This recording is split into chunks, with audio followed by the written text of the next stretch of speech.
Among all the heroes of the Bible, one stands out greatly: Moses. Let's delve into some of the secrets surrounding Moses. There are 10 aspects about Moses that many people are unaware of. Let's start with the first. Moses made an unusual request to God, asking for his name to be erased from the book of life. What led Moses to make such a request, and what lessons can we draw from it? This incident occurred during the same period when the people worshipped the golden calf. The story of the golden calf sheds light on human frailty and people's tendency to stray from their commitment to God. It's ironic that while Moses was on Mount Sinai receiving the 10 commandments, the Israelites were breaking the first of those commandments, which prohibits worshipping other gods. Impatient due to Moses' absence, they decided to craft a new idol to worship, melting down their gold jewelry and fashioning a calf. This impatience led them to turn to Aaron as their spiritual leader instead of Moses.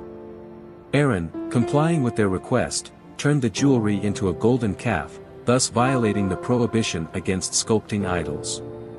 They then indulged in revelry, worshipping the idol and engaging in immoral behavior. God instructed Moses to come down from the mountain because his people had become corrupted and strayed from his commandments. Witnessing the people's idolatry, Moses, in his righteous anger, smashed the tablets of the law as a testimony of his indignation. Upon returning to God, Moses acknowledged the great sin of the people and pleaded for their forgiveness. Identifying himself with the sinful people, Moses offered to be blotted out of the book of life if it meant the salvation of the people. Though God did not accept this offer, his response hinted at the anticipation of a greater sacrifice than Moses, one that would ultimately bring about complete and total atonement. Of course, Jesus displayed a similar sacrificial heart when he died for our sins. God agreed to forgive the nation but reserved the right to judge individual sinners. Now therefore, go, lead the people to the place of which I have spoken, was God's promise to remain faithful to Israel and to stay with them. My angel will go before you. Before we dive into today's content, let me ask you a small favor. If you enjoy our videos and want to keep seeing more exciting content, we invite you to like this video and subscribe to our channel. It's the best way to support us and stay updated on all the new stories and videos we share. Don't forget to turn on the notification bell so you don't miss a single one. Thank you for being part of our community, and now, enjoy the video. Moving on to the second aspect about Moses, his encounter with the Nehushtan idol. The biblical books of Kings reference an image of a serpent coiled around a pole as Nehushtan. This image is described in the book of Numbers. After being freed from Egypt, the people began to complain to God about the conditions of their lives. In response, God sent fiery serpents among them, and many people died as a result. In answer to Moses' prayer, God commanded that a bronze serpent be raised on a pole, promising that anyone who looked at it would be healed from the snake bites. The Israelites began to worship the bronze serpent that Moses had made, and this cult of Nehushtan seems to have persisted until the time of King Hezekiah. Hezekiah carried out religious reforms and destroyed many objects of pagan worship, including the bronze serpent, which had until then been worshipped as Nehushtan. Although the bronze serpent had been a means of miraculous healing, it became an object of worship, contradicting God's commandments. It's important to remember that even good things and good people have the potential to become idols in our lives. All our worship, praise, and gratitude should be directed solely towards God.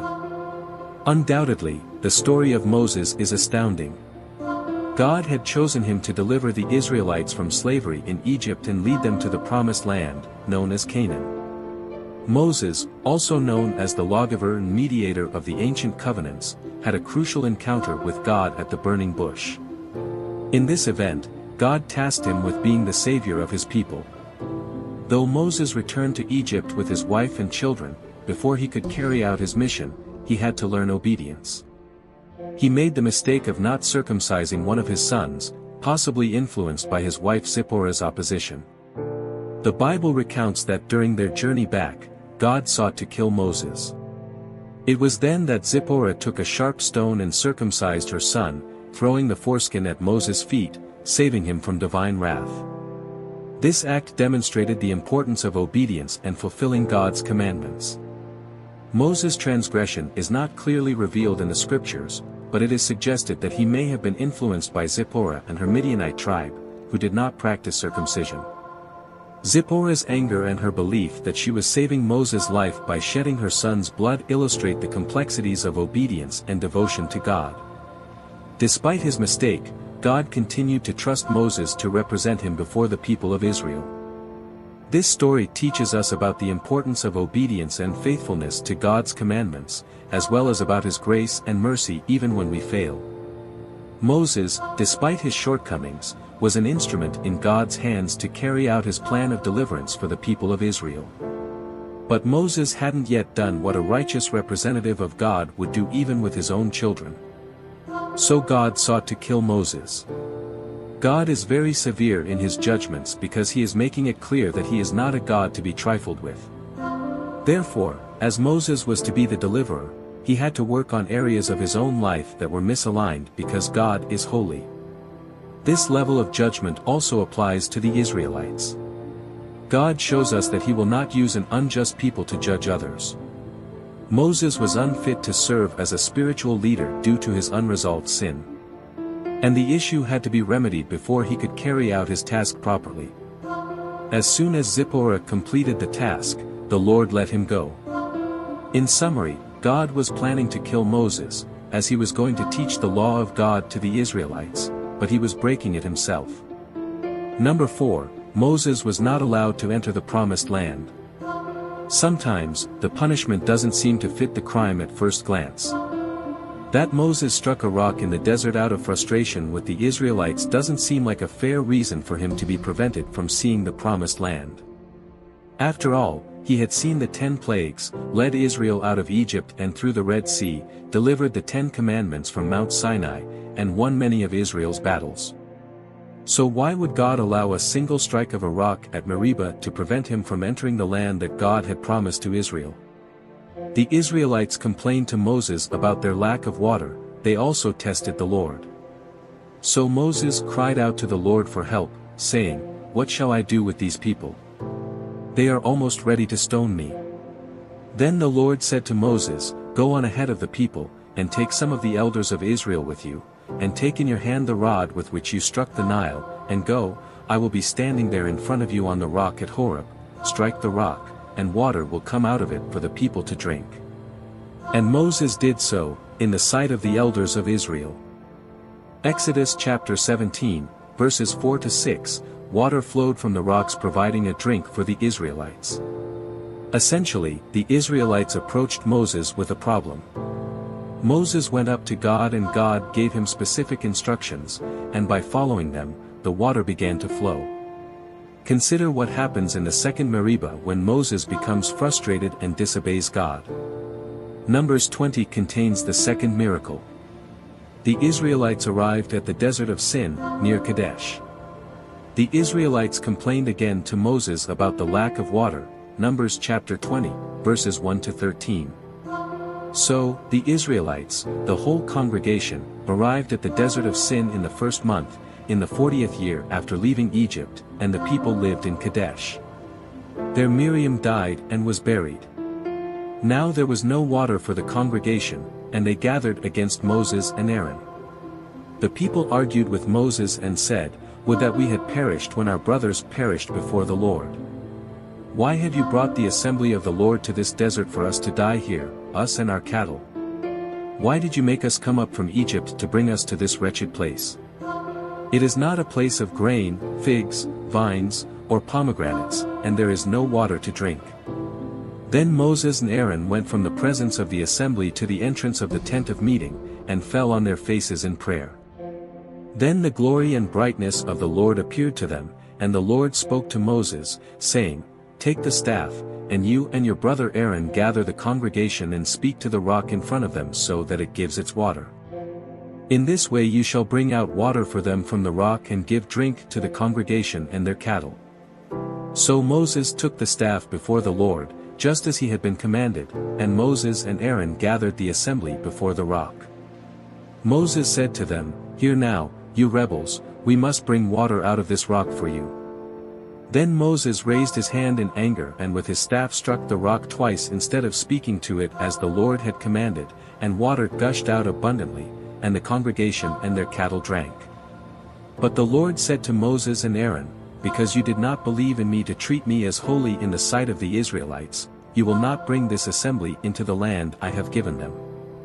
These are the waters of Meribah, where the Israelites quarreled with the Lord, and he showed himself holy among them."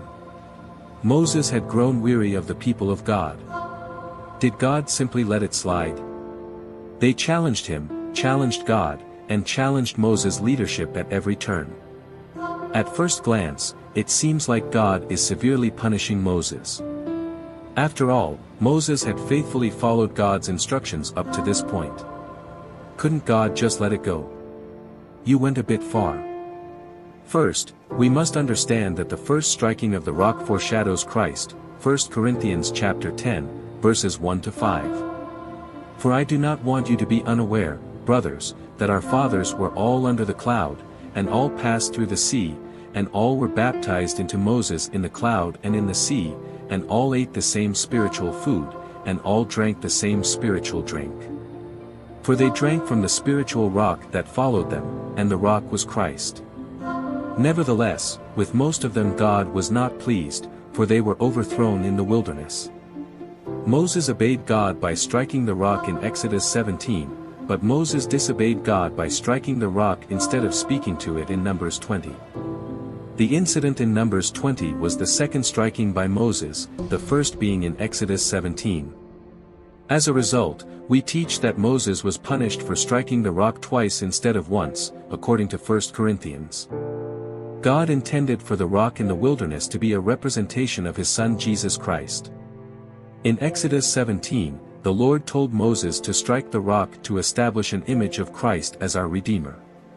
Christ is our rock and cornerstone that has been struck for our sake and will bring forth streams of living water, as repeatedly stated in the Psalms and Isaiah. Furthermore, the book of Hebrews asserts that Christ died once and for all, and no further atonement for sins is required. So, in the Exodus 17 scene, the Lord intended for Moses to strike the rock in the wilderness only once, as Jesus would be sacrificed only once to bring us salvation. Later, in Numbers 20, the Lord instructed Moses to speak to the rock only to preserve the image created in Exodus 17. When Moses chose to strike the rock a second time, he marred the image from Exodus 17. We would have been perplexed by the distorted image if God hadn't corrected Moses' mistake. By denying Moses' entry into the promised land, the Lord demonstrated that we cannot enter salvation, i.e., the promised land, through the works of the law, i.e., Moses, but only through the work of Jesus, i.e., through Joshua, whose name is Yeshua or Jesus. When God instructed him to speak to the rock to get water for the nation, he struck it in a fit of anger, reacted with anger instead of composure, and as a result, was barred from entering the promised land. Number 5, the magicians Moses faced, the magicians Jannes and Jambres. The narrative of Pharaoh's magicians is found in Exodus 7 and 8, when Moses and Aaron confronted Pharaoh in Egypt and demanded that he release God's people from slavery. To validate their message, Moses and Aaron performed miracles. Moses held a special place in history due to the extraordinary number and variety of miraculous feats attributed to him. As it is written, all that mighty power and all the great terror that Moses performed. We learn that Moses was unparalleled in the power and authority with which he led the people of Israel. It's said that no prophet like Moses has arisen in Israel since that time. However, there have been great rulers, leaders, prophets, and priests in Israel. But before the arrival of Jesus Christ, known as the Messiah, there was never another man who held all those roles as gloriously as Moses did. Even with the miracles Moses performed, he faced opposition from Jannes and Jambres. God gave Moses and Aaron the instruction to show a sign to Pharaoh in their first encounter with the king, by casting Aaron's staff to the ground. God knew Pharaoh would demand a sign, and after Aaron did so, the staff in his hand transformed into a serpent. Pharaoh summoned his magicians, each of whom managed to turn their own staffs into serpents. However, Aaron's serpent devoured the serpents of the magicians, which should have been interpreted as an ominous warning to Pharaoh's court, Exodus chapter 7, verses 8 to 13. Now, the Lord said to Moses and Aaron, "When Pharaoh tells you to perform a miracle to prove your authority, then tell Aaron, 'Take your staff and throw it down before Pharaoh to become a serpent.'" So Moses and Aaron went to Pharaoh and did just as the Lord had commanded. Aaron threw his staff down before Pharaoh and his servants, and it became a serpent. Pharaoh called the wise men, skilled in magic and divination, and the sorcerers, skilled in witchcraft. These magicians, priests, and diviners of Egypt did the same with their secret arts and enchantments, for each man threw down his staff and they became serpents. But Aaron's staff swallowed up their staffs. However, Pharaoh's heart was hardened, and he would not listen to them, just as the Lord had said.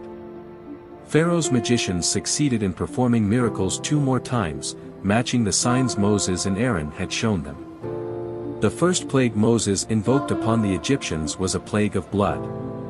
The magicians were also able to turn water into blood, as Moses had done with the Nile River, Exodus chapter 7, verses 19 to 22. Plague of blood. Then the Lord said to Moses, "Tell Aaron, 'Take your staff and stretch out your hand over the waters of Egypt, over their rivers, streams, ponds, and reservoirs, so they may turn to blood, and there will be blood throughout the land of Egypt, even in vessels of wood and stone.'" So Moses and Aaron did just as the Lord had commanded, and he lifted up the staff and struck the water in the Nile, in the sight of Pharaoh and his servants. And all the water in the Nile turned into blood. So, the fish in the Nile died, and the Nile stank so much that the Egyptians couldn't drink water from it, and blood was throughout all the land of Egypt.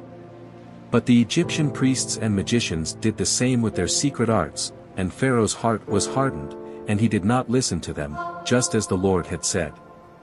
This was great foolishness on the part of the magicians. The plagues were a curse from God, and instead of trying to reverse the curse, they decided to turn more water into blood. They added to their people's curse. Such is the way of dark arts. Their aim wasn't to alleviate the problems of the people of Egypt. The evil one sought to show significance instead of helping those under him.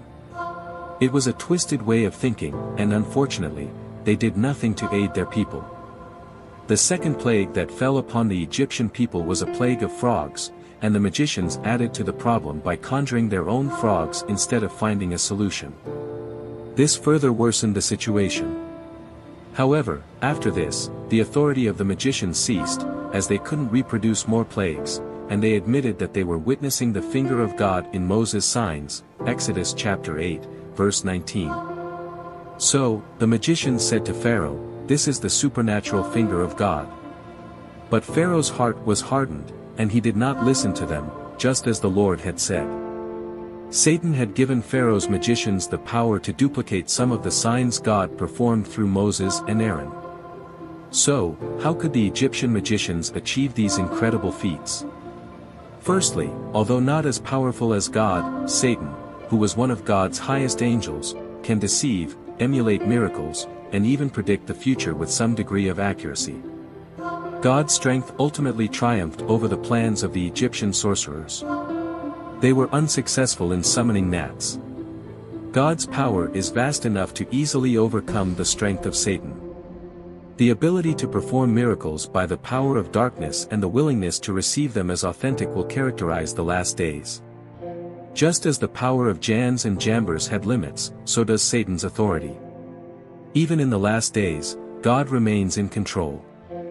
There's triumphant hope in Jesus. Miracles can be used to demonstrate that something is supernatural, but they cannot be used to prove that something is true. These Egyptian magicians were intelligent and learned men, however, Paul observed that they lacked the wisdom that comes from God. Some of us marvel at any real spiritual power without carefully considering that such real power may have a sinister source rather than a divine one. And even if a new power seemed to have the answers we've been searching for, we shouldn't be swayed by it, for demonic forces can come disguised as angels of light. Moses, the only man whom God buried, God has chosen to withhold such information from us regarding the events leading up to Moses' passing. Moses ascended to the heights of Mount Nebo while Israel camped in the plains of Moab. From there, he had a clear view of the entire promised land to the coast of the western sea, Deuteronomy chapter 34, verses 1-3. Moses went up from the plains of Moab to Mount Nebo, to the top of Pisgah, which is opposite Jericho, and the Lord showed him all the land, from Gilead to Dan, and all Naphtali, the land of Ephraim and Manasseh, and all the land of Judah as far as the western sea, the Mediterranean Sea, and the plain, the valley of Jericho, the city of palm trees, as far as Zor. What an honorable title! Moses is distinguished as the servant of Jehovah, exemplified throughout his life, working diligently in all he did because he waited on God for his instructions, as a servant waits on his master, and he strove to conduct himself according to the pattern set before him on the holy mountain. As a servant, Moses was devoted to God. You don't see him overwhelming or ignoring his office. His regard for the name of the Lord was profound, his loyalty to the cause of the Lord was unshakable, and his faith in the word of the Lord was firm. But servant of God as Moses was, he had to die. It is the fate awaiting most men. Only two individuals can leave this world and enter the abodes of glory without having to cross the river of death. Moses is not one of the two. At the end of Moses' life, God gave him a glimpse of the land for which he had left Egypt. Moses went up Mount Nebo from the plains of Moab to the top of Pisgah. There is a Pisgah where we must also pass and be reunited with our fathers, so that we may ascend it as willingly as Moses, the servant of God. The manner of Moses' death is extremely notable. The circumstances surrounding Moses' passing are quite extraordinary. Mount Pisgah has a summit elevation of 4,500 feet, almost a mile. There aren't many 120-year-old men who can climb a mountain almost a mile high and live to tell the tale. Yet Moses accomplished this feat by climbing by hand.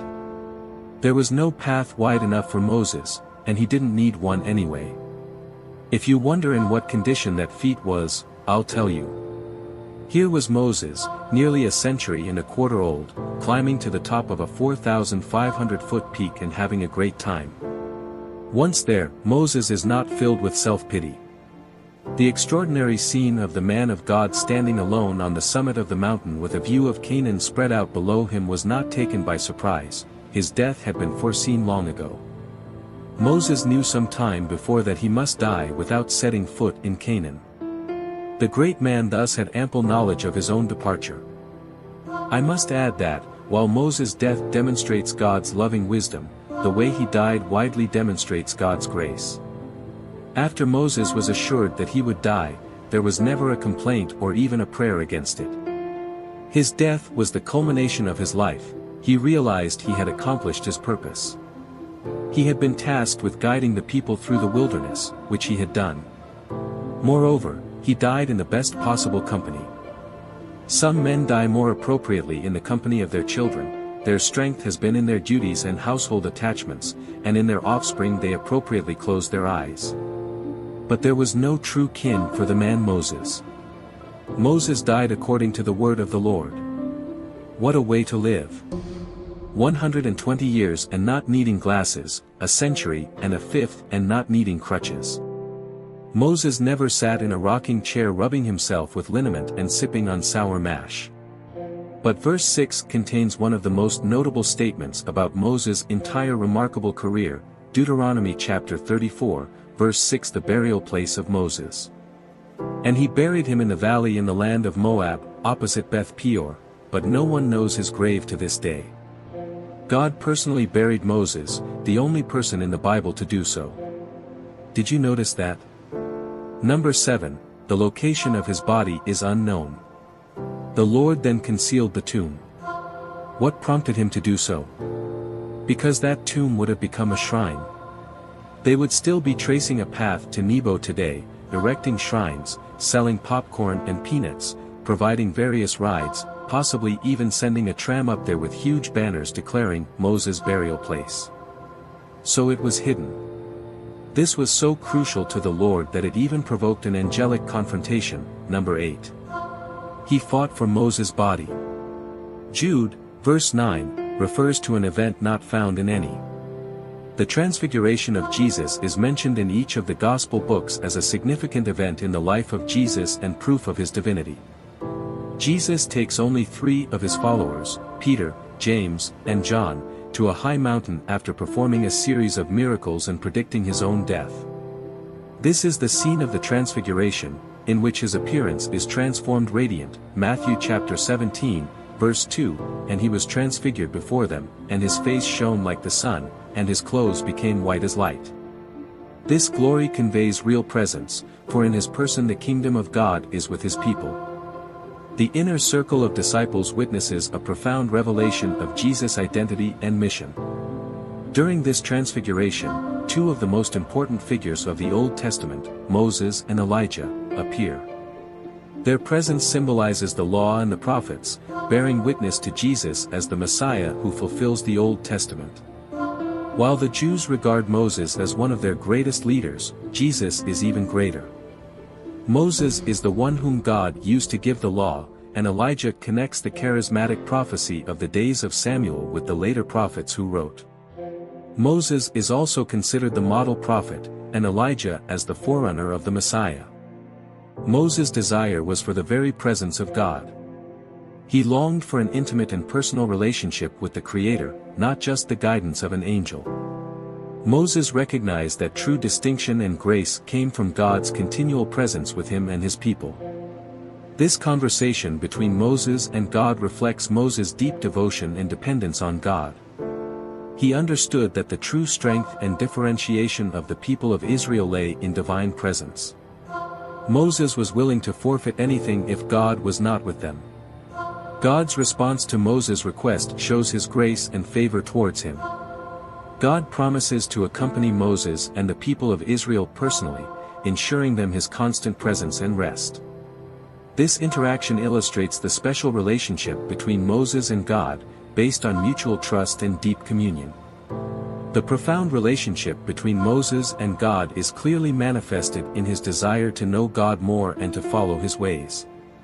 Moses understood that true blessing lay not only in witnessing God's miracles but in personally knowing the Creator.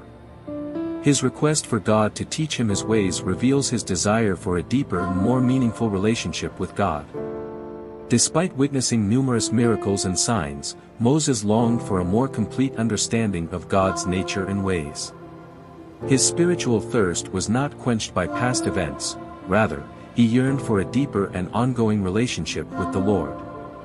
God's response to Moses' request shows his grace and favor towards him. God not only promises to accompany him personally but also proclaims his compassionate and merciful nature. This interaction reveals God's willingness to intimately relate to those who seek him with sincerity and humility. Moses leaves us a powerful example of continual seeking after God and longing for deeper communion with him.